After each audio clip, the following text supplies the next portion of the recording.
சீரியஸான கேள்விகளையும் சிரித்த முகத்துடன் எதிர்கொள்ளும் சிந்தனையாளர்.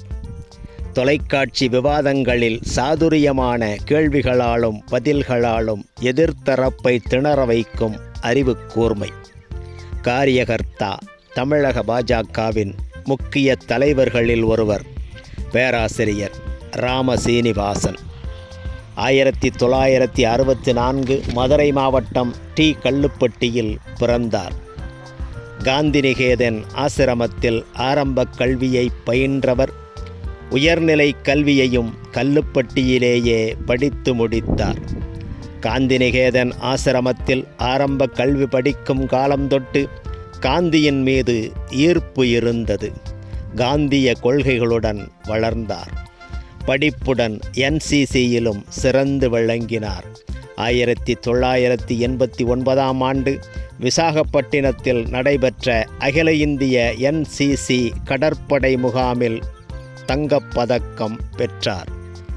NCCயின் B சான்றிதழும் பெற்றிருக்கிறார். 1997 ஆண்டு மதுரை காமராஜர் பல்கலைக்கழகத்தில் முதுகலை பட்டம் பெற்றார். காந்திய தத்துவத்தில் காமராஜர் பல்கலைக்கழகத்திலேயே முனைவர் பட்டமும் பெற்றிருக்கிறார். அண்ணாமலை பல்கலைக்கழகத்தில் 2010 ஆண்டு MBA படிப்பை முடித்தார். இந்திய பொருளாதாரம், இந்திய வணிக மாதிரிகள், உள்நாட்டு பொருளாதாரம் குறித்த மேலாண்மையில் தேர்ந்தவராக இருக்கிறார். RSS சித்தாந்தங்களால் ஈர்க்கப்பட்டு 1985 ஆண்டு முதல் தீவிர பாரத மாதா பக்தராக இருக்கிறார். 1993 வரை திண்டுக்கல் மாவட்ட RSS செயலாளராக இருந்தார். சுதேசி விழிப்புணர்வு இயக்கத்தின் மாநில இணை ஒருங்கிணைப்பாளராகவும் செயல்படுகிறார். தஞ்சாவூர் சாஸ்தா பல்கலைக்கழகத்தில் மேலாண்மை கல்வி பேராசிரியராக பணியாற்றியுள்ளார். 2016 முதல் பேராசிரியர் ராம சீனிவாசன் அவர்கள் தமிழக பாஜக மாநில செயலாளராக பணியாற்றி வருகிறார். மதுரை நகர், மதுரை புறநகர், திண்டுக்கல், தேனி, விருதுநகர் என 5 மாவட்டங்களை கவனித்து வருகிறார். மதுரை மண்டலத்தில் உள்ள கிராமப்புற வீடுகளுக்கும் பாரத பிரதமர் மோடியின் மத்திய அரசு நலத்திட்டங்களை சென்று சேர்த்திருக்கிறார். எய்ம்ஸ் மருத்துவமனை மதுரையில் அமைவதற்கு உறுதுணையாக இருந்து 2019 மோடி அவர்களின் திருக்கரங்களால் அடிக்கல் நாட்டு விழாவையும் நடத்தி காண்பித்தார். தமிழ், ஆங்கிலத்தில் நல்ல மொழிப்புலமை கொண்டவர். சிந்தனையாளர், பேச்சாளர், திறமையான விவாதக்காரர், பிரச்சாரகர், சிறந்த நிர்வாகி என பன்முகத்தன்மை கொண்ட பேராசிரியர் ராம சீனிவாசன் அவர்களை பேராசிரியர் என்றே அன்போடு அனைவரும் அழைக்கின்றனர். 2019 முதல் 2020 வரை கொங்கன் ரயில்வே தனி இயக்குனராகவும் செயல்பட்டுள்ளார். நபார்டு வங்கியின் தனிநிலை இயக்குனராக 2023 முதல் சிறப்புடன் செயல்பட்டு கொண்டிருக்கிறார். 2016 திருப்பரங்குன்றம் சட்டமன்ற இடைத்தேர்தலில் முதன்முறையாக பாரதிய ஜனதா கட்சியின் வேட்பாளராக களமிறங்கினார். இந்த தேர்தலில் வெற்றி கிடைக்கவில்லை என்றாலும் மக்களை சந்திப்பதிலும் மக்கள் குறைகளை தீர்க்கும் பிரச்சனைகளுக்காக குரல் கொடுப்பதும் பாஜகவின் வளர்ச்சிப் பணிகளிலும் தீவிரமாக செயலாற்றினார்.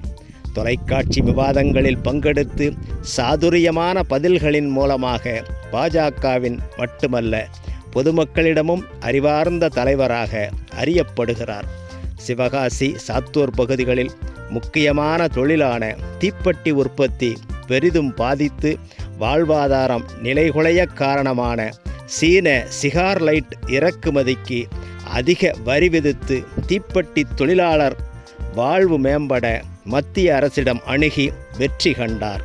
சீன பட்டாசுகளால் சிவகாசி பட்டாசுகள் உற்பத்தி பாதிக்கப்பட்டதையும் பட்டாசு மாசு குறித்த வழக்கால் பட்டாசு உற்பத்தி குறைந்து சிவகாசி சுற்று வட்டார மக்களின் வாழ்வாதாரம் கெடுவதையும் உணர்ந்து மத்திய அரசிடம் வலியுறுத்தி சீன பட்டாசுக்கு இறக்குமதி தடையும் மாசில்லா பட்டாசை பசுமை பட்டாசை உற்பத்திக்கான மத்திய அரசின் உதவிகளும் பேராசிரியர் ராம சீனிவாசன் அவர்கள் பெருமுயற்சியால் நடைபெற்றது. பட்டாசு தொழிலாளர்களின் வாழ்வாதாரம் பாதுகாக்கப்பட்டது. விருதுநகர் மாவட்டம் சாத்தூர் அருகே 1023 ஏக்கர் நிலப்பரப்பில் 2000 கோடி மதிப்பீட்டில் ஜவுளி பூங்கா ஏற்படுத்தி 1,00,000 பேர் வேலைவாய்ப்பினை பெறும் மிகப்பெரிய திட்டத்தினை பெற்று தந்திருக்கிறார். தமிழக பாஜகவில் சிறப்புடன் செயல்படுவதாலும் பாஜக தேசிய தலைவர்களின் நன்மதிப்பை பெற்றிருப்பதாலும் பிரதமர் மோடியுடனும் மத்திய அமைச்சர்களுடனும் நல்உறவு இருப்பதாலும் மக்கள் நல பேராசிரியர் ராம சீனிவாசன் அவர்களின் கோரிக்கைகளை மத்திய மோடி அரசாங்கம் நிறைவேற்றி தந்திருக்கிறது. விருதுநகர் நாடாளுமன்ற தொகுதியில் பட்டாசு தீப்பெட்டி தொழில்களின் வாழ்வாதாரம் பாதுகாக்கப்பட்டதும், வேலைவாய்ப்பு அதிகரிக்க ஜவுளி பூங்கா கொண்டு வந்ததும், எய்ம்ஸ் மருத்துவமனை விருதுநகர் பாராளுமன்ற தொகுதி எல்லைக்குள்ளேயே அமைந்ததும் என பேராசிரியர் ராம சீனிவாசனின் முயற்சிகளால்தான் விருதுநகர் நாடாளுமன்ற தொகுதி பாரதிய ஜனதா கட்சி வேட்பாளராக பேராசிரியரே போட்டியிடப்படுவார் என எதிர்பார்க்கப்பட்ட நிலையில் மதுரை பாராளுமன்ற தொகுதி பாஜக வேட்பாளராக தேசிய தலைமையால் அறிவிக்கப்பட்டு வாக்குப்பதிவும் முடிவடைந்திருக்கிறது.